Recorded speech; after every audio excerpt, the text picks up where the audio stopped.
Half a day, party people. It's your girl, Nicole Banister, aka NIKKI BANZ, coming to you live from Guam. Today I'm interviewing Clarissa Torres right here on NIKKI BANZ Live!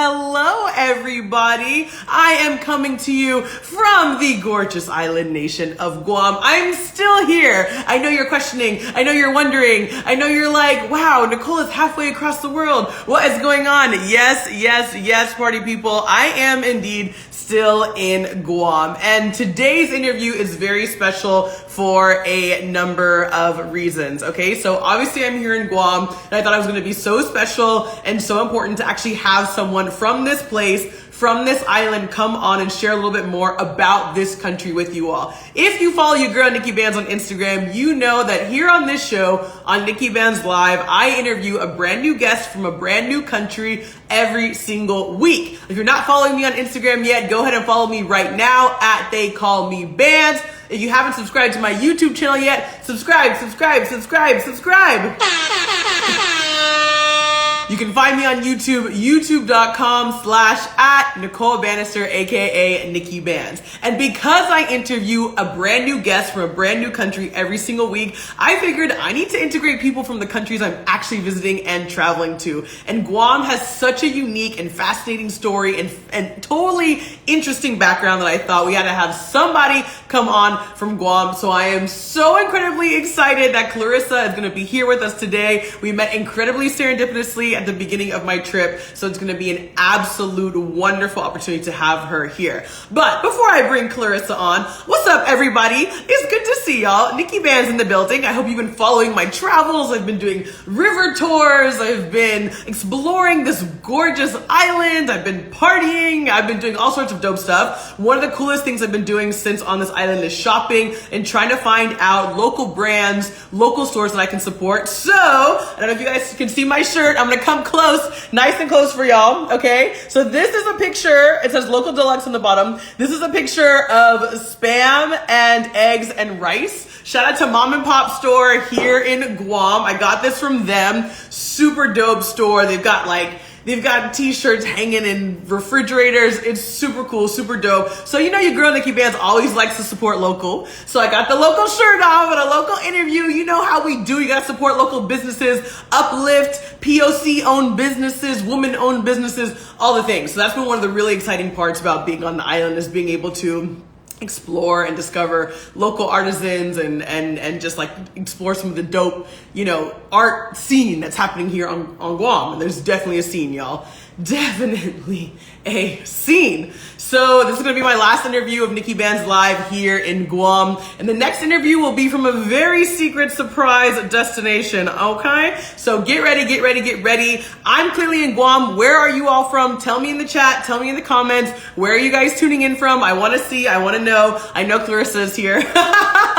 So I know she's also in Guam, but where is everybody else? Please let me know. A couple of other things before we get started. You know your girl NIKKI BANZ has a limited edition postcard collection out right now. It's called Holy Water. It is a beautiful collection of images of beaches and oceans from around Cape Town, South Africa, which is where I'm currently based. I have about 8 sets left of the postcards. There are 11 postcards in each set. So if you're trying to holler, if you want a postcard set, I am sending them all over the world. Slide into my DMs. I'll give you all the info and you can buy your very own NIKKI BANZ first ever limited edition merch drop. Yes, because that's how we do. All right, everybody, I don't want to waste any more time because I have so many questions, so many things I want to ask this fabulous human who's going to be on the show with me here today. Also, let me just say that this episode is special, not only because Clarissa is here repping Guam, but also because this is the halfway mark of year 2 of NIKKI BANZ Live. Yes. So we are at the halfway point. So we are a year and a half into NIKKI BANZ Live, which is like totally crazy. We've had nearly 100 guests on the show. We haven't hit 100 yet, but nearly 100. And it's just been such a vibe. It's been so incredible to be able to interview the most interesting, the most fascinating, the most dynamic people from across the globe. Like I said, brand new guests from a brand new country every week. And every week it's DJs, artists, entrepreneurs, activists, people from around the world who are really moving and shaking in their lives and in their careers and doing something to make the world a better place, leaving the world better off than we came into it. So I'm so excited to have Clarissa join that family. I'm so excited. Thank you to all of you for being here. It means the world to me. Once again, you can follow me on Instagram at They Call Me Bands, and you can subscribe to my YouTube channel, youtube.com/at Nicole Banister, aka NIKKI BANZ. Every single interview I've ever done, interviewing people from Kenya, from Papua New Guinea, from Nigeria, from Mexico, from Uzbekistan. Every interview I've ever done, NIKKI BANZ Live, is all on my YouTube channel, so go check it out. Go. Okay. Party people, Clarissa Torres is here with me today. She is a traditional healer. She is a massage therapist. She is a wellness expert, and she is taking ancient and indigenous cultural practices of wellness and healing here on the island of Guam and integrating them into mainstream health. And to me, this is absolutely critical, and this is so interesting because it ties into culture, it ties into wellness, it ties into healing. There's so many different elements that are just critical for this. So I'm really excited to have Clarissa on. She's also a photographer and a podcaster, so all around artist, y'all. So let's get it cracking. I don't want to waste any more time. Are you ready? This is NIKKI BANZ Live with Clarissa Torres. I'm going to bring her on right now. Let's go! Here we go.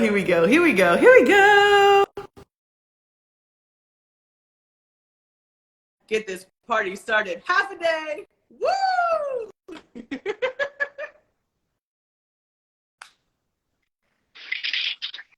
Hello! Happy day! Good day, gorgeous. How are you? I'm doing good. Thank you. Thank you for that beautiful introduction. Oh my gosh. So, for being here on NIKKI BANZ Live. I know it's late here in Guam. It's like 10 p.m., but hopefully people can stay up and join our party here tonight. Okay. So, can you hear me okay? Yes. Can you hear me? Yes, I can hear you. I can see you. You're looking fab. Welcome, Clarissa. Thank you. Oh my goodness. So I always like to start every episode of NIKKI BANZ Live by sharing a little bit about how I know the guests who are on my show. And so we had a very serendipitous, my good friend who I'm visiting here in Guam named Tatiana. She had booked a for the two of us right after our own life. And you were Tatiana's massage therapist practitioner, and I was Beth, the amazing Beth, and I were just talking about my show, about my life. You need to interview Clarissa. Get Clarissa on the show.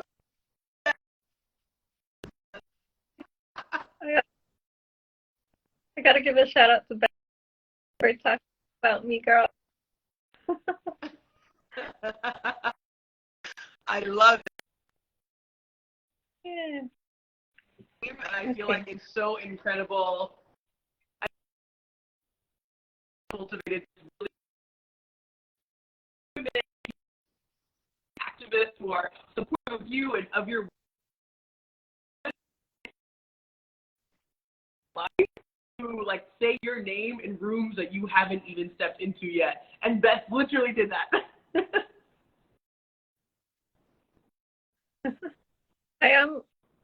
I'm a little bit aggy, but I think for the most part what she's saying, just so you know. Okay. And it keeps having like a little thing. It doesn't work. You guys who are watching, you can tell us in the comments, is it coming through? Is there a bit of a lag? Tell us what we can do to make it better so we can make sure we've got a great connection here today. So, Clarissa, I think that the first thing that I want to ask you, you know, there's so many people who are tuning into this show from Nigeria, from South Africa, from the mainland United States, from, you know, wherever in the world they are, Papua New Guinea. And so for the people who don't know you, who are just getting introduced to you for the first time, please introduce yourself to everybody here on NIKKI BANZ Live. Alrighty. So my name is Clarissa Torres. First and foremost, I'm a mother, and then I am a healer. I'm a massage therapist. I am an artist, creative, also a student for life. And massage therapy and photography are my main jobs. I believe deeply in spirituality. It's a big part of who I am. I love astrology, and I believe in accumulating many healing tools as I possibly can, and then implementing them where I fit best. And yeah, that's me. Yes, I love that you started off by saying you are a mother. Shout out to all the moms out there. I think like maybe my mom is watching this live right now, or maybe my dad, I don't know, someone. And so I just think it's so beautiful that you started off with that. And I love that you shared about how you integrate and are sort of adding on multiple different healing practices and modalities. And I think that is really interesting in the world of wellness today, and in this in careers in general, where people are oftentimes told to like identify as one thing, right? Like I do this one thing, or I specialize in this one thing. But really, as someone who's in the wellness space or in the healing space, you're gonna pull from all the different elements, all the different channels that move you to best serve your clients or whoever you're working with. So I'm so glad that you shared a little bit more about that. And we're going to get into all of the healing that you do, what that looks like, why that's important.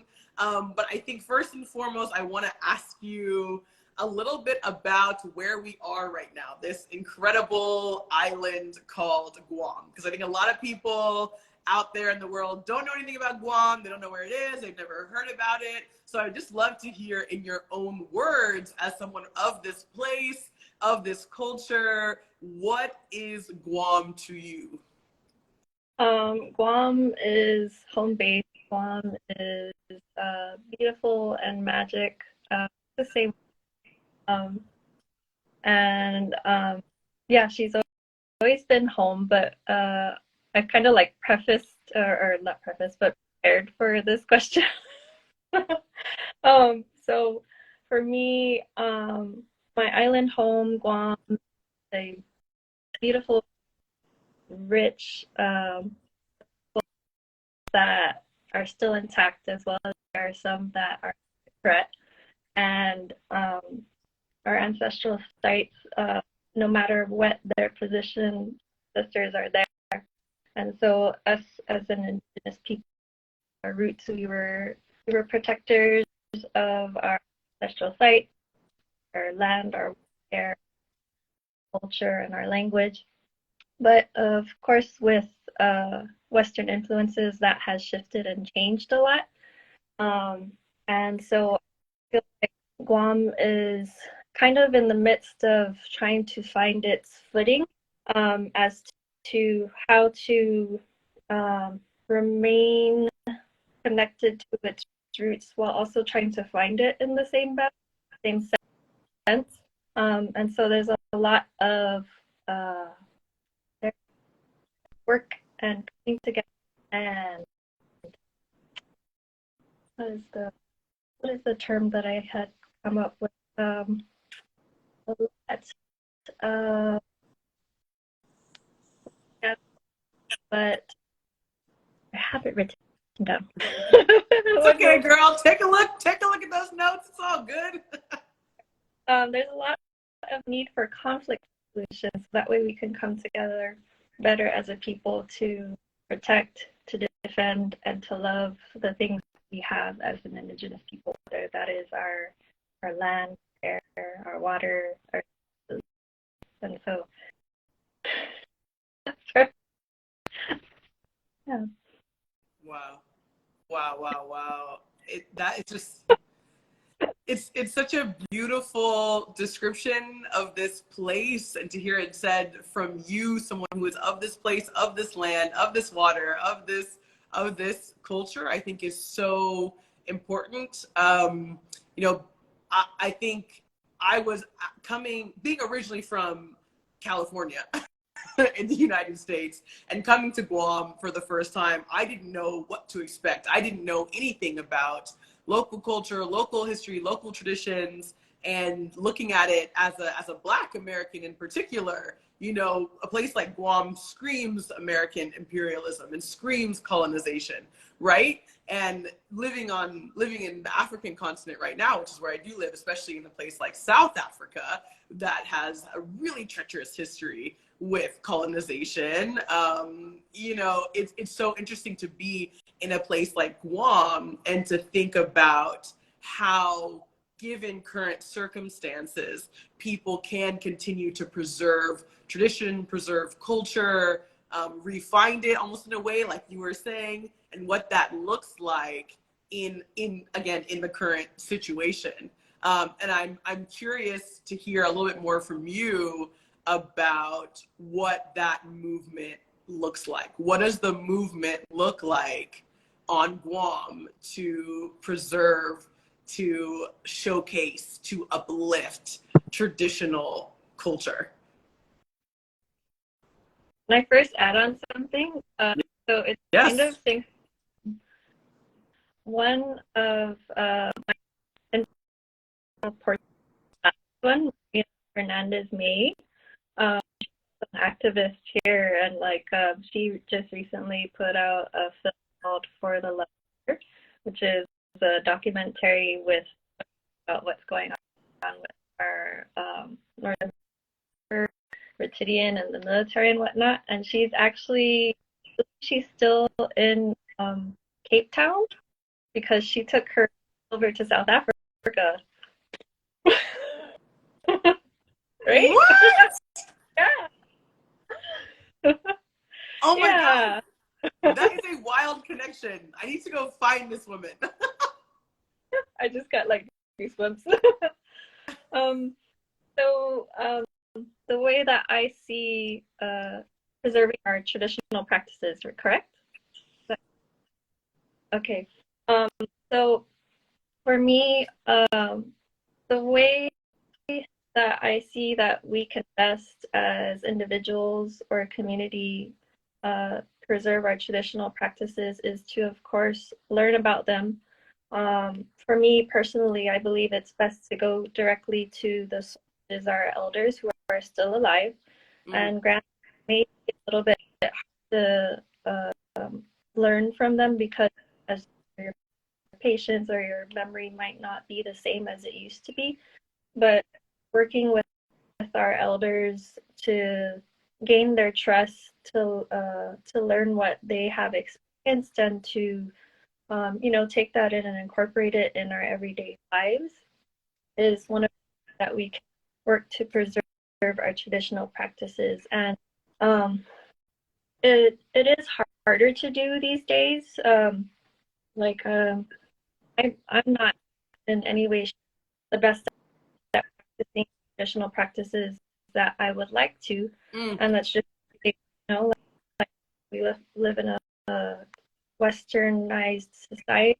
I have to make time to take care of these things so that my school or my house is so it's finding the balance and incorporating the little things wherever they can. So like I can't speak full Chamorro, but I can understand a little bit. And so one of the ways that I try to incorporate, my mom will talk to my son, and so I'll ask her to talk to me in Chamorro, or I'll ask that we talk in Chamorro. And then another little way that we do is we pray every morning while my son is here. And so like we'll start our morning with and gratitude, three things that would make the day great and whatnot. So, yeah.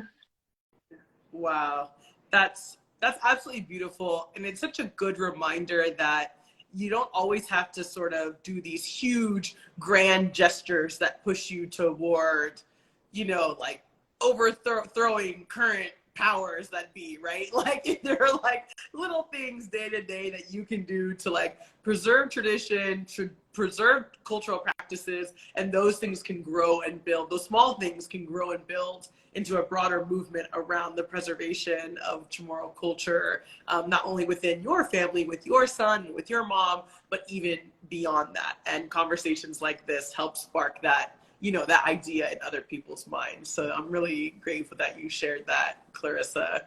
And I'm curious to know, were you born and raised here on Guam? Did you travel and then come back? Talk to us a little bit more about what your path has been to being now here on the island. So I was born and raised here for most of my life, but I did travel a lot as a young gal. I did live off island Hawaii for less than a year for a massage therapy. Okay. So so that's incredible. So you spent time in Guam and Hawaii. Okay. Hawaii, like when I said I traveled a lot, as my dad would take me and my sister off island in the summers and whatnot, and we'd go to Hawaii often. So Hawaii is actually like a second. Wow. That's amazing. And I think we could have a whole separate conversation about Hawaii and Guam being a territory, Hawaii being a state, cultural similarities. I'm sure we could have a whole separate conversation about that, but let me not digress. We'll have that in interview number 2, Clarissa. But I think it's amazing that Hawaii is your second home and that you're able to connect the dots between these islands that do have so many parallels. And I think that's really special. And that's a place that has really felt like home to you. So that's really interesting and cool to hear. I want to talk a little bit more. You mentioned that you went, to Hawaii. You're practicing massage therapy, and I know that massage therapy is a really big sort of part of what you do in your healing work. And so instead of just asking you specifically kind of about like what you do, I'd rather sort of ask you what you're passionate about. Like, what is your mission? What is your calling? So what I'm passionate about are, of course, healing, massage therapy, the body, the emotions, and how it all intertwines in here. I'm also passionate about astrology and spirituality. For me, they all intersect. There's no way that you can fully separate them, whether or not you do an astrology, birth check, or about you, then you might want to. So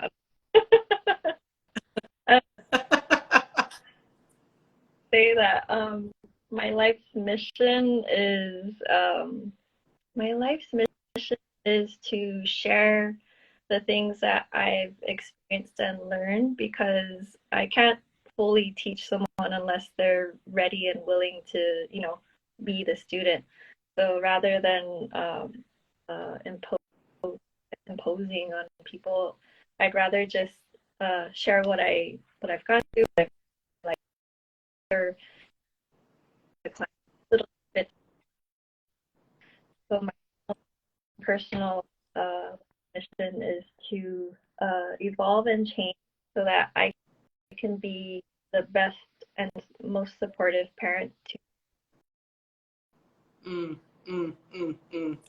It's so beautiful to hear you talk about the intersection of so many of these healing and sort of wellness like practices and methodologies, whether it's astrology or massage therapy or any of the other sort of practices that you engage with, and also to reflect back on your own personal healing and your own journey and saying like, you're trying to be the absolute best mother to your son, which is of course, breaking generational cycles of trauma, ensuring that the next generation has all of the assets and the resources that they need to thrive, and putting them in that position. And I think that's so cool to hear, and it's amazing to hear you say it and be so just thoughtful about it, because I think that's something that some people sometimes struggle to just outwardly come out and say, like, this is what I'm doing and this is why it's important.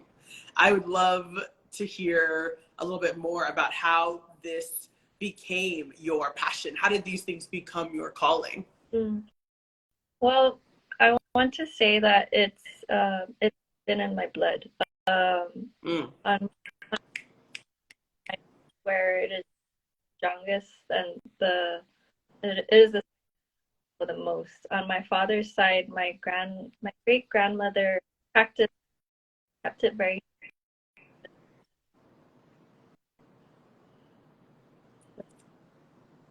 Grandmother, uncle, if I'm not mistaken, he was a very popular. His my grandmother cousin was also a very powerful healer, and his sister. I'm from that family line, practice. So it's always, but I had to party and get all my shit out of them. As I was younger, I would work, like odd end jobs, food and beverage, and whenever I would transition to massage therapy, would always pop. But I feel like I wasn't ready, maturity-wise or emotionally, to go for it. So like I would apply for it, but it just never happened. And it was probably universe's way of being like, no, you go to school over here. And when I was finally done with all my bullshit, then I looked into the school. I talked to my family because my son was young at that time, and I wanted to make sure he was taken care of so I could at school and come back home. And then it just folded. Oh my goodness. Clarissa, how amazing for you to know that this was in your blood, know that this was in your family, in your ancestry, but then also acknowledge that the universe was like, you're not ready yet. You'll be ready when you're ready. Like, this thing keeps popping up, you keep seeing the signs, and then eventually you're like, okay, like, I'm done with all the nonsense, all the fun, all the shenanigans, all the ratchetness is out now. Now it's time to really heed this calling, and to move forward. And I think it's like, for a lot of people, I think when people think massage therapy, like, maybe they don't understand the difference between like just a massage and massage therapy, or sort of like really the deep significance of what massage therapy is, or at least what it is for you. So can you just talk to us a little bit more, like, when you say massage therapy, we know this ain't your average massage, right? So talk to us about like what massage therapy in the context of wellness and healing is. So massage therapy is body work, soft manipulation, where we essentially work to get, of course, the tension and the strains and the sprains and the muscles out. And the therapist should be very well educated on the body, because there are certain parts you have to be more careful. You should away from. There are certain conditions that people have. Mindful that maybe you shouldn't massage here, and stay away from this area, but everything else is okay. There's contraindications, and so I like to say that therapy is a kind of medical practice that isn't acknowledged yet, just because there is a lot that comes behind.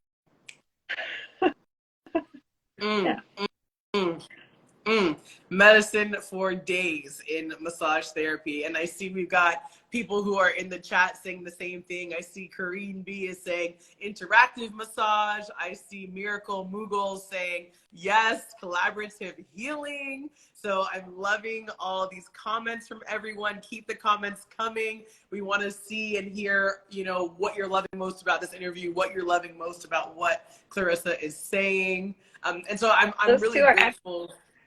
Go ahead.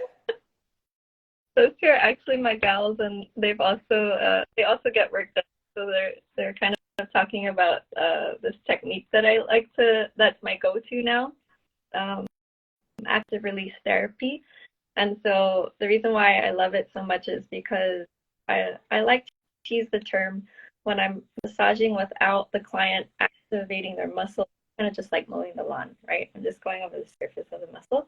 Whereas when they're specific movements while I'm working, it gets all the many different layers of the muscle kind of like activate.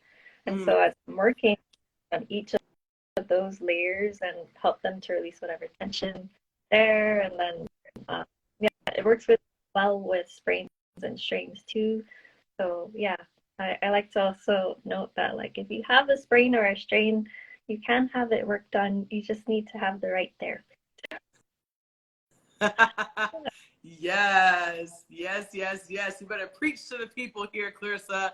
And I see we've got Beth here as well, commenting knowledge plus intuition plus presence equals Clarissa's massage. Yes, I'm here for that. What an incredible like gang we have up in here of people who are so supportive of your practice, Clarissa, who are so supportive of just this entire movement that you've created. Shout out to all of you who are on this live right now. Here's some claps. We're clapping for all of you, And I really like what you said, Clarissa, about, massage therapy being body work, because I think, the wellness as a whole is popular right now, right? It's like very hot. Right? We love our tarot cards and our crystals and our Reiki. Like, wellness is very like sexy right now, okay, as an industry. But like body work, soul work, like deep healing is not wellness, the industry, right? Like that's a totally different thing. And you talk a lot about how the mind and the body are connected. And I want to ask you a little bit about that, because I believe that massage therapy and doing body work is also leading toward, healing. It's also leading toward literally unblocking past trauma that's physically stored in the body, right? It's like you can't just do therapy and talk it out. You got to actually like work on the body as well. So talk to us a little bit about this like mind-body connection and why it is important to do body work. So first and foremost, everything is energy. Everything is energy. Then second, our body has encases the nervous system. So our brain, our spine, the fluids, the nerves, everything, right? And so like trauma is a physical experience that happens to the body. And so it happens to the body first, but if the person isn't able to get that flight or freeze system, the system will everything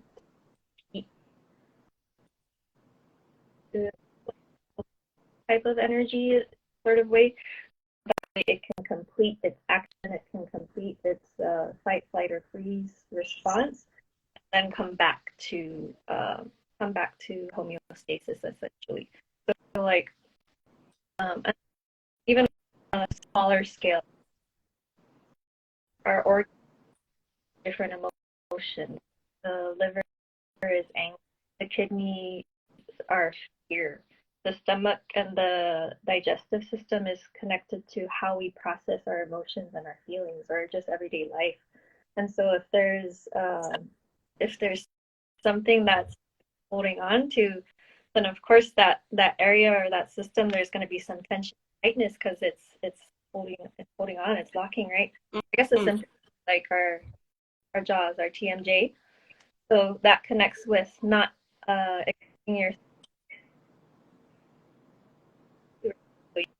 lock, it gets really tight here.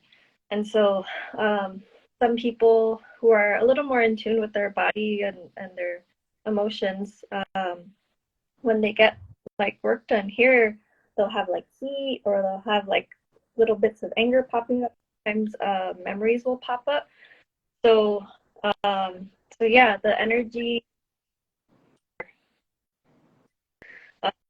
thoughts. It's all within the body, and it makes the brain is where the mind is. And so everything that you're feeling, everything that you're thinking about is running up and down your system and storing in different parts of the body, depending on how you live your life, how you hold your posture and whatnot.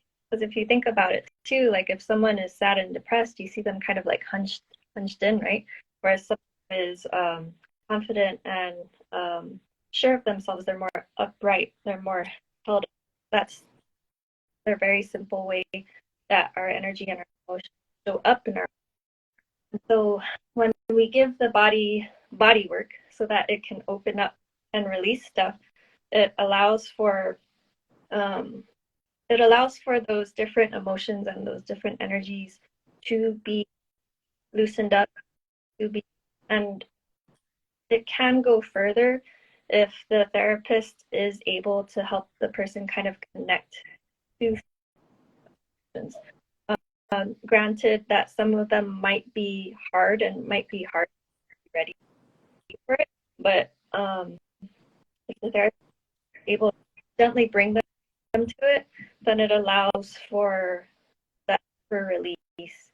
And this also goes into like, is the person ready for it? So yeah, that's that. Boom! I love how you ended it like that. You're like, and mic drop. But thank you, Clarissa, for breaking that down for us, because I think sometimes we can forget how connected our mind and body are and how important it is to have constant flow, and how important it is to, you can't just have your mind right, but you have to have your body right as well. And I'm not just talking about fitness, right? We're talking about actually doing, body work and releasing. And that's something that I think people need to be reminded of. Yeah. It's super important to tune into the body, because the body holds the wisdom to everything. Like you can practice outfit. For instance, I'm an entrepreneur also, so like before I started my photography, I had this business. It wasn't matching with my where I needed to. Hey, universe, you want me to get rid of this? And so like, I'm not sure. And so like, I sat down and like, I asked my body, I was like, is it okay for me to let this go? And so like, my body gives me if it's a yes, I'll have this very blend way my body. And if it's a no, then my body just won't like sway at all. And so, did I let this go? And my body's just like, yes, girl. So, and so, yeah, I followed that. And when it came to the day of me actually like closing out that business, I also put it out to the universe. I was like, I was at the MB this and that. And so, yeah, everything. Wow.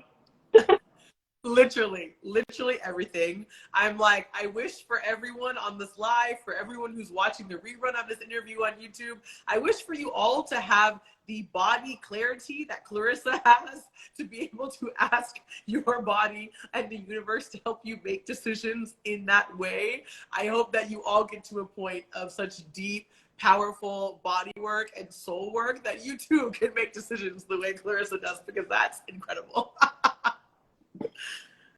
Oh my goodness. Yes. I think this is so incredible to hear this coming from you, to hear this coming from you in the sense of being of this place and of this culture here on Guam, a place where there are so many indigenous practices, a place where there are so many ancient, cultural practices tied into wellness and healing and being connected with your body, the universe, the wind, the water, everything around you. What are some of the sort of traditional maybe wellness or cultural practices here on Guam? And are you engaged in any of them? Are those some of the modalities that you're working with or working on? I want to hear more about that, because I think that's something unique for everyone to hear. I would say that with the traditional practices, I of course did them when I was younger. Like we have this CHamoru word called umti, right? And so whenever a newborn baby was born, I can't say it happens still. It's probably not as often as before, but when a baby was born, they would do the Suruhanu or Suruhanu, and that's essentially they would be given this medicine to kind of like cleanse their system from whatever toxins that may be given to baby from, you know, just food and whatnot. And so as an example, like, you know how sometimes babies have the cradle cap, right? That white stuff on their head, or they have the little white heads. So essentially the baby would be given this medicine to help clear that out, and the baby would be fresh, no cradle cap, no white heads, or no redness or hot stuff, right? And then when I got a little bit older, of course, for like sicknesses like coughs and colds, I had epilepsy when I was younger, so they did that also. But to be honest, I after a certain age, like it didn't show up in my particular life for a while. My son, and I had him eat, I had him massaged, and it kind of like it kind of faded again. Then it came back in after I had school and I had come home. I practiced with traditional healers here for a little bit, but unfortunately, some there was some stuff that happened there, and I do hold those others with respect, and with them, unfortunately, to make our separate ways, and I do practice my own take on what I've learned. So like my son gets stuff, and so when it's bad or when we're all make medicine for us to take through our nose, drink, to steam. Wow. And Wow. yeah, and I do make my own oils and balms, and so like I don't buy lotion from the store. I make my own balm, and the oils that I use in my massage therapy practice are actually the oils that I make. And Wow. yeah. Wow. So I'm so blown away. I think really what you're demonstrating here is that it's okay for people to sort of like go in and out, go back and forth until they're really certain or feel really called or moved to go in a certain direction. You know, because I think sometimes like when we have a calling, when there's something that we know we need to do, it's like it pops up in places or parts of our lives. Maybe when you were younger, and then, you know, it kind of faded, and then, you know, your son was born, there was a resurgence and it kind of faded, and then now it's coming back. And I think your ability to follow those signs is really, really incredible. And to learn more about, you know, the plant medicine and you making your own oils and herbs, things like that, I think that's such a beautiful return, you know, to your roots, because you know, I just think, again, wellness, the industry has become so commodified and so commercialized. So to really see people like taking it back to the beginning and back to the basics, I think that's so incredible. And I want to ask you, you know, obviously through massage therapy, you know, or in some of the other sort of modalities that you work with, you're working with clients like individually and one-on-one. But I think there's a lot of people out there in the world, like en masse, who need healing. Like women, people of color, the queer community, like there's like so many like, you know, mass groups of people who have been disenfranchised by white supremacy and colonization and capitalism and all the isms, right? So I'm curious, as a traditional healer, as a woman of color working in this space, in this place, what does healing look like for the people and the island of Guam?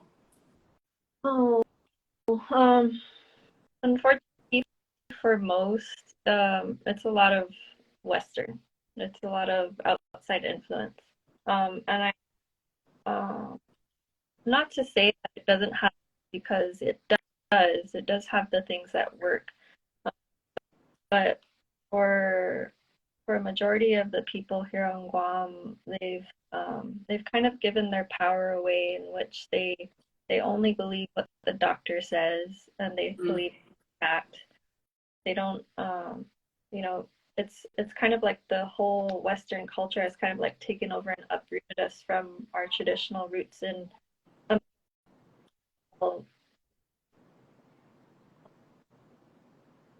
like cultural other practices, kind of been pulled away from our indigenous roots.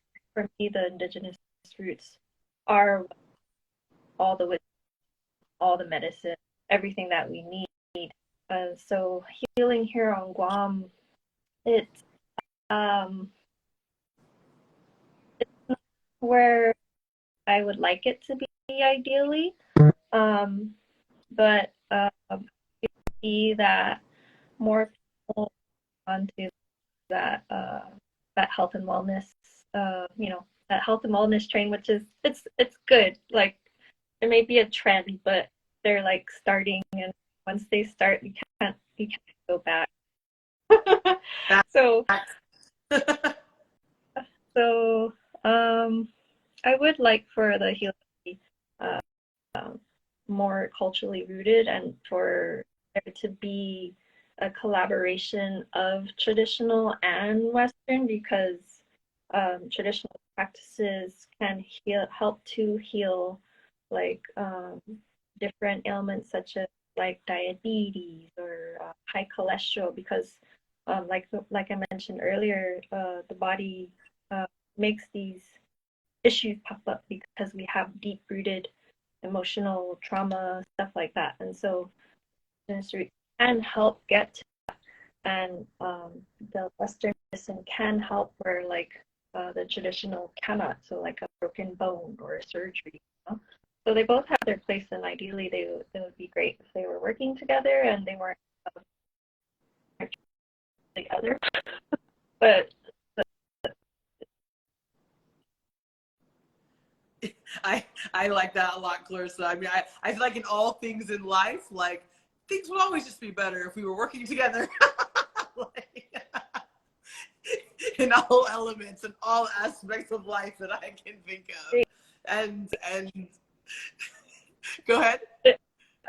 Like it really would. It really would. We could get so many human race. Literally, but you're so spot on, and I'm grateful for you for sharing that, so thank you. Yeah, I think in these sorts of situations, in these places, in these spaces, it can be very hard to try to convince people that their indigenous practices, that their cultural practices are of value and are of worth after they've been told for so many years that they're not worth it, after they were physically harmed or violated because they didn't follow practices of westernization, or practices that the powers that be wanted them to hold. So a blend of the current existence of what we live in, with hospitals and doctors and trained medical professionals who are, of course, trained and doing their absolute best, but also acknowledging that there are ancient cultural rituals that served our ancestors very, very well and could serve us well too if we were to pick them up again. So thank you for sharing that, Clarissa. I want to ask you that the part also, like if we have if had the to our land is like they, and I feel like it would have made a major difference because of or Western, it's become harder, so it is getting harder for the traditional. I can attest to the previous apprentices to them. Like it's harder to collect medicines because certain areas hold the specific medicine, and then sometimes we can't because military. So, it's Mm, yeah. mm, mm, mm. Again, there's like a whole tangent that we could go off on talking about land ownership and who has access to land. I'm like, woo! I'm like, we have 10 minutes left of the line. How long could we talk, Clarissa? Apt timing. I see that decolonize your mind .1111 just joined. So apt timing, you know, for the topics here at hand. And I want to give a chance, Clarissa, for everyone who's watching the live right now. There have been like 20 people who have been on consistently. If you have a question for Clarissa, go ahead and ask right now. You can drop it into the chat. I will go ahead and ask Clarissa any questions that you have as I sort of close out the interview in the last 10 minutes. So if you have questions about Guam, about the work that Clarissa does, about anything we've discussed here on this live, please, please, please ask it in the chat. And I'll also take this moment to say that if you are not following Clarissa yet on Instagram, the time is now. You can literally go to the very top of this live, click on that little white arrow, and you can follow her. She has an art page, a massage page, and there's, multiple opportunities and ways for you to follow and stay involved with Clarissa and her work. If you're not following me on Instagram yet, same thing. Go to the top of the screen, click on that little white arrow, and follow at They Call Me Bands, so we can continue to have conscious conversations like this from different people, different backgrounds, different perspectives around the world, which I think is another absolutely critical element to the healing of marginalized communities across the world. So thank you all for being here and for continuing the conversation.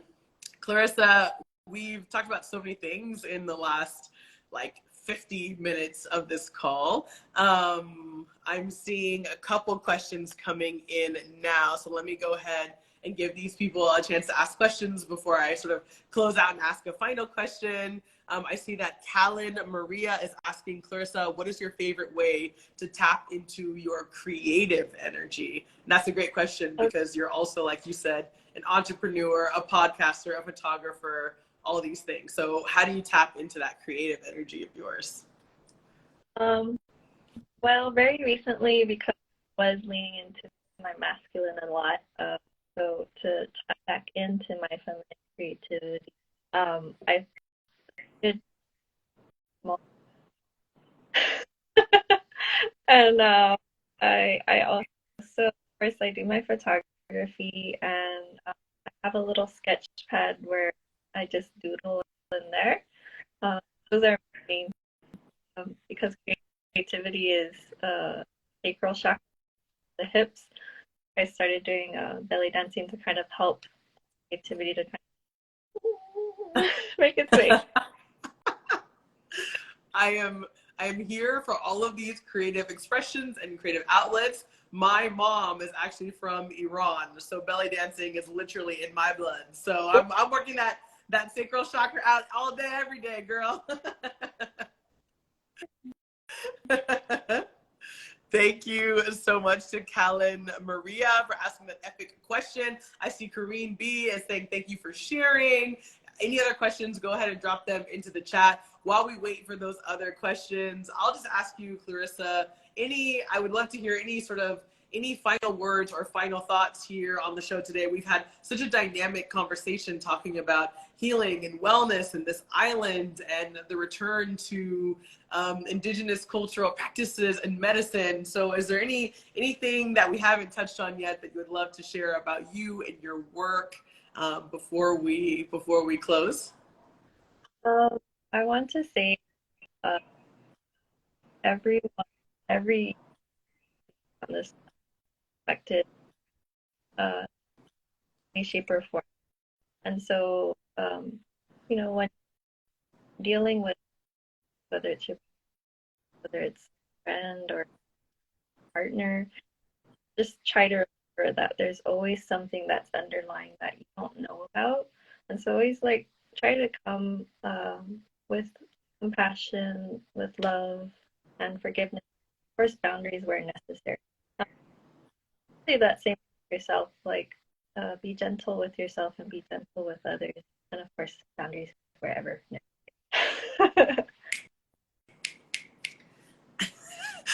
I'm all here for all the boundaries. Like, you know, it's all love, but we gotta need to set some boundaries if we have to. You know what I mean? So thank you for that reminder, and thank you for the reminder to just keep in mind that everyone has their own things that they're dealing with, that they're working through. It's important to remember that that you know we're not the only ones in the struggle. I saw a question here from Coco Lara saying, any suggestions of ways that someone could start in small ways to practice traditional healing? I would do your research first. Like if you, I know Coco, she's Filipino, so maybe like look into like what are your healing practices? What did they use, and see what is within your area. You know, if you don't find those plants or those specific medicines, look into search the medicine and the traditions of the land that you're staying on, and of course implement them with respect and regard, which I thought you would. But essentially doing your research, seeing what's available, seeing what you are able to use, and you know, gathering and using them with reverence and respect, and giving back to the land when you gather, giving honor or and whatnot. So yeah, very simple way. That is very simple indeed, but so powerful. Even just the reminder to use anything with, you know, reference and respect. That is just such a again, a really powerful reminder. You know, it's just a really powerful reminder for folks that everything is alive. Everything around us is energy, exactly like you said at the beginning of this interview. And then we have to take that into account. So Clarissa, tell us, for everyone who's here right now, who's tuning in, how can people follow you? How can people continue to support you and the work that you're doing? Give us all the plugs, all the shout outs. What's coming up next? Where can we find you? We want to be involved. Okay. Massage therapist by day. So if you want to see me for my services, you can check out my massage therapy page, massage therapy _Torres, if I'm mistaken. My photography is my other job, which I do with my mom and also by myself. I have a photography business called Hamina Trust, where we do portraits, family portraits, small events. I am starting up my own photography venture of creative expression photography. So if you're interested in learning that, then you can hit me up. I also have a podcast called Genuine Speaking, which you can find on Spotify and also on Anchor. I just came up with an episode that has to do with body work, so if you want to learn a little bit more, there's also that.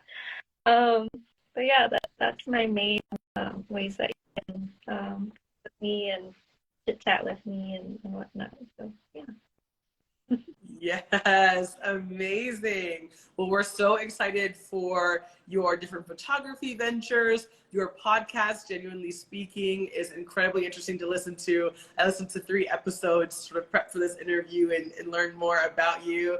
And I really enjoyed listening to it and just hearing more about your perspective and the awesome guests that you interview. We flipped the script for once. I'm interviewing you instead of you normally being the interviewer, which is fun. And I see people posting in the chat the handles and the links. Yes, Green Bee sharing everything. I love it. Remember, if you're here on the IG Live, you can also literally go to the top of your screen, click that little white arrow where it says NIKKI BANZ Live, and you'll be able to follow Clarissa immediately, like right now, and you can still keep watching and follow. So do that. Go do that.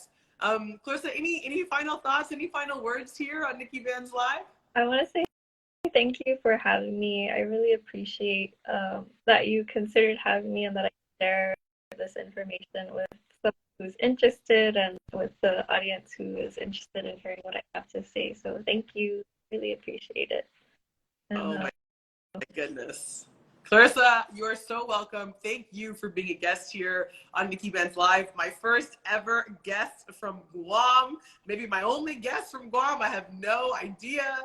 But for me, it is so powerful to be able to connect the dots across people, across cultures, across people of color, across women of color. So for me, there is such synergy and such alignment in the work that each of us does in our own realms. And I'm so grateful to have had the opportunity to learn more about you and your story. If you ever need anything at all from me, no matter where I am in the world, just slide into my DMs and we will continue to make magic together. So thank you, Clarissa.